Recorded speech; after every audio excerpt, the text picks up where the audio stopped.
Hello students, my self प्रीति बेरवा। आज हमारा BSc part second का इनऑर्गेनिक केमिस्ट्री की जो फोर्थ यूनिट चल रही थी, लेंथेनाइड एलिमेंट्स, उसका थर्ड लेक्चर है। आज के लेक्चर में हम लेंथेनाइड जो भी एलिमेंट्स है उनकी करेक्टरिस्टिक प्रॉपर्टीज के बारे में डिस्कस करेंगे।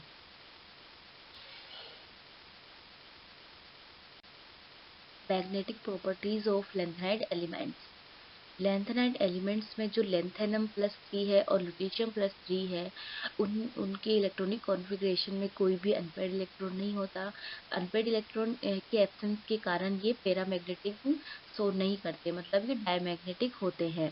इसके अलावा सभी जो ट्राई पॉजिटिव लेंथेनाइड आयंस है वो पैरामैग्नेटिक होते हैं। Lanthanides have very high magnetic susceptibility due to their large number of unpaired f electron। In lanthanum +3 और लुटेशियम +3 के अलावा जो भी लेंथेनाइड आयंस है उनके मैग्नेटिक जो ससेप्टिबिलिटी होती है वो बहुत ज़्यादा हाई होती है, क्योंकि इनमें जो नंबर ऑफ अनपेयर्ड इलेक्ट्रॉन्स होते हैं उनकी संख्या बहुत ज़्यादा होती है। The strongest non-magnet contain lanthanide, example NdFeB, boron, samarium, iron और नाइट्रोजन। ये जो मैग्नेट है वो क्या है? स्ट्रॉन्गेस्ट मैग्नेट है। लेंथेनाइड के जो मैग्नेटिक मूवमेंट है उनकी कैलकुलेशन करने के लिए जो फॉर्मूला यूज में लिया जाता है वो है mu equals to ji √J+1। यहाँ पर जी क्या है? जी की वैल्यू क्या है? 3/2 plus S+1 minus L+1 upon 2J+1। यहाँ पर J क्या है? क्वांटम नंबर है, जिसकी जो वैल्यू होती है वो स्पिन क्वांटम नंबर S और एंगुलर क्वांटम नंबर J के कॉम्बिनेशन से निम्न प्रकार प्राप्त की जाती है। Capital J equals to L-S और J की वैल्यू L+S, क्योंकि जो स्पिन क्वांटम नंबर है वो प्लस और माइनस में उसकी जो भी स्पिन होती है उसके अकॉर्डिंग प्लस और माइनस में हो सकती है। यहाँ पर जो टेबल दी गई है उसमें लेंथेनाइड आयनों के मैग्नेटिक मोमेंट दिए गए हैं। जैसे कि आप लोगों को पता है कि जो लेंथेनाइड होते हैं वो 58 से लेकर 71 एटॉमिक नंबर तक के एलिमेंट्स है, और इनकी जो मोस्ट कॉमन ऑक्सीडेशन स्टेट होती है वो +3 ऑक्सीडेशन स्टेट होती है। अब मैंने आप लोगों को पिछली स्लाइड में बताया कि लेंथेनम +3 और लुटेशियम +3 जो होता है वो डायमैग्नेटिक होता है, क्योंकि इसमें अनपेयर्ड इलेक्ट्रॉन नहीं पाए जाते हैं। इसके अलावा जो भी एलिमेंट्स है वो उनमें मैग्नेटिक मूवमेंट होता है। तो आप लोग इसमें से, इस टेबल में से उनकी वैल्यू देख लीजिए कि सबसे ज़्यादा मैग्नेटिक मूवमेंट किसका होता है। तो सबसे ज़्यादा जो मैग्नेटिक मूवमेंट होता है वो प्रोसियम का होता है।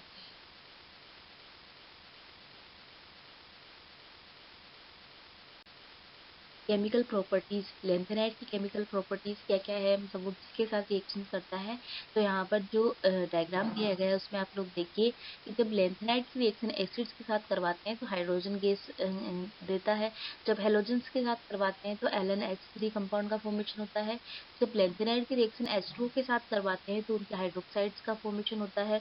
जब कार्बन के साथ करवाते हैं तो उनके कार्बाइड्स का फॉर्मेशन होता है। जब नाइट्रोजन के साथ हीट करते हैं तो लेंथेनम नाइट्राइड का फॉर्मेशन होता है। जब सल्फर के साथ हीट करते हैं इसको तो इसके सल्फर कंपाउंड्स का फॉर्मेशन होता है। और जब लेंथेनाइड को ऑक्सीजन के साथ बर्न करते हैं तो इनके ऑक्साइड्स का फॉर्मेशन होता है।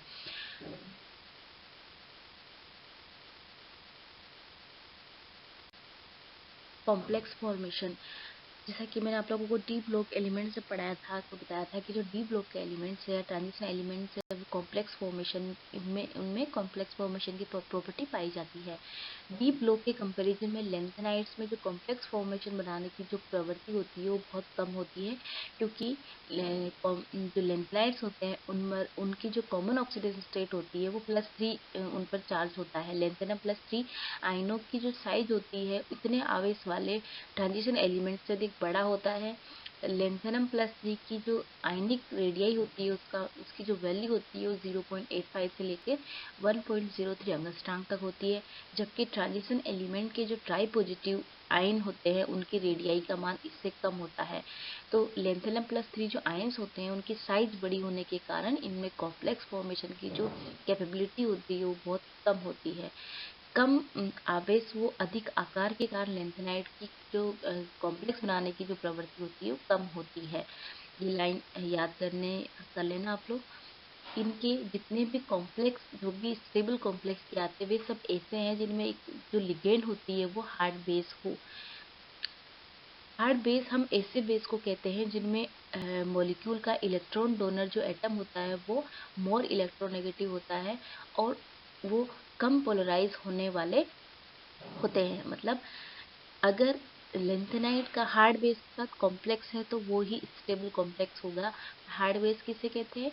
जिनमें मॉलिक्यूल का जो इलेक्ट्रॉन डोनर एटम होता है वो क्या होता है, इलेक्ट्रॉन का जो डोनर एटम होता है वो मोर इलेक्ट्रो नेगेटिव होता है इस और लेस पोलराइजेबल होता है।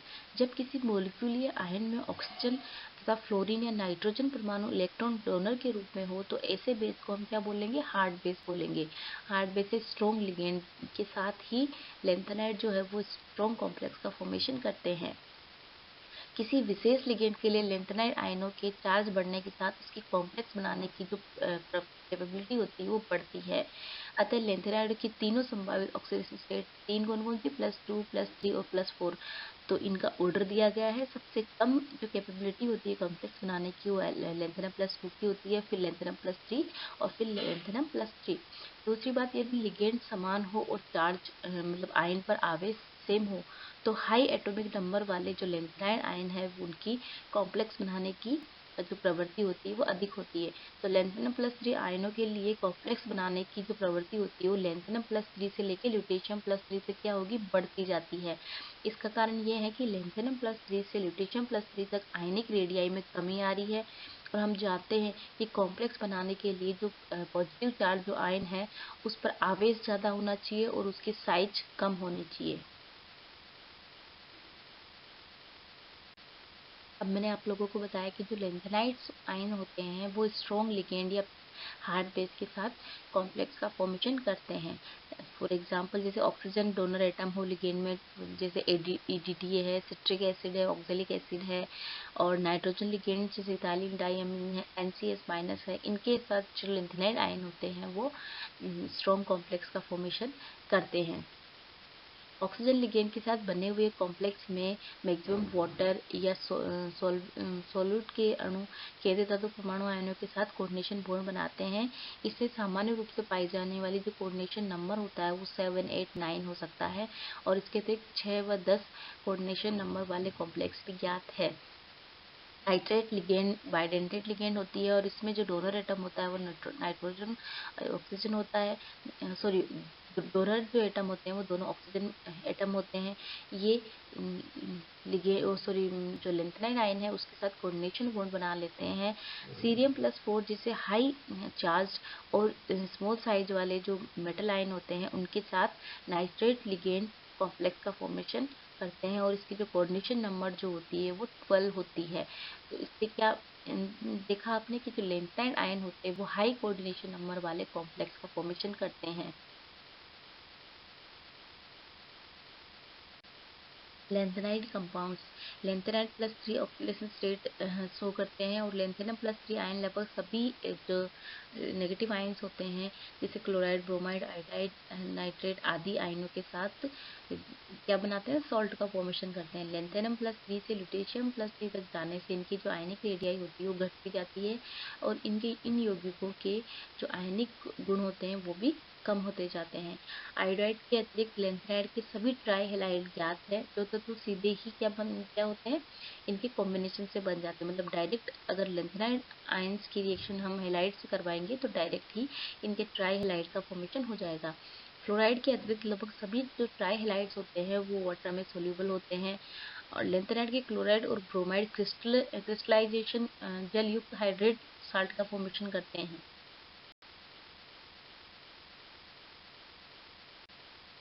लेंथेनाइड के जो फर्स्ट कंपाउंड है वो है सीरियम डाइऑक्साइड।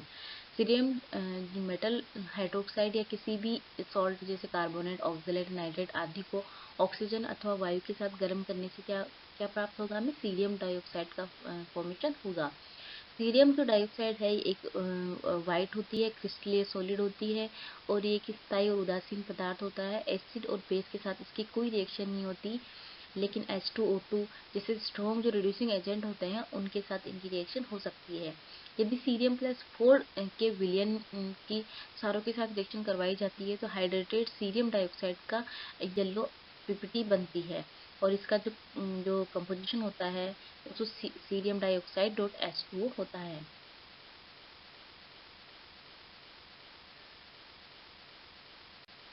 सेकंड जो कंपाउंड है वो है सीरिक सल्फेट। सीरिक सल्फेट का फॉर्मेशन करने के लिए सीरियम डाइऑक्साइड और कंसंट्रेट H2SO4 की रिएक्शन करवाई जाती है इन प्रेजेंस ऑफ हीट, तो हमें सीरिक सल्फेट का पीपीटी प्राप्त होती है। इस पीपीटी को, इस अवक्षेप को हम छान लेते हैं और उसके बाद उसे एसिटिक एसिड या कोल्ड वाटर में धोकर सुखा लेते हैं और इसके डार्क येलो कलर के क्रिस्टल हमें प्राप्त हो जाते हैं।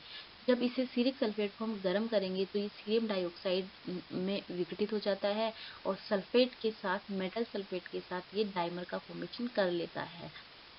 ये जो सीरिक सल्फेट होता है वो स्ट्रॉन्ग ऑक्सीडाइजिंग एजेंट है जो नाइट्राइटों को नाइट्रेट में और सल्फ्यूरस एसिड को सल्फ्यूरिक एसिड में ऑक्सीडाइज कर देता है।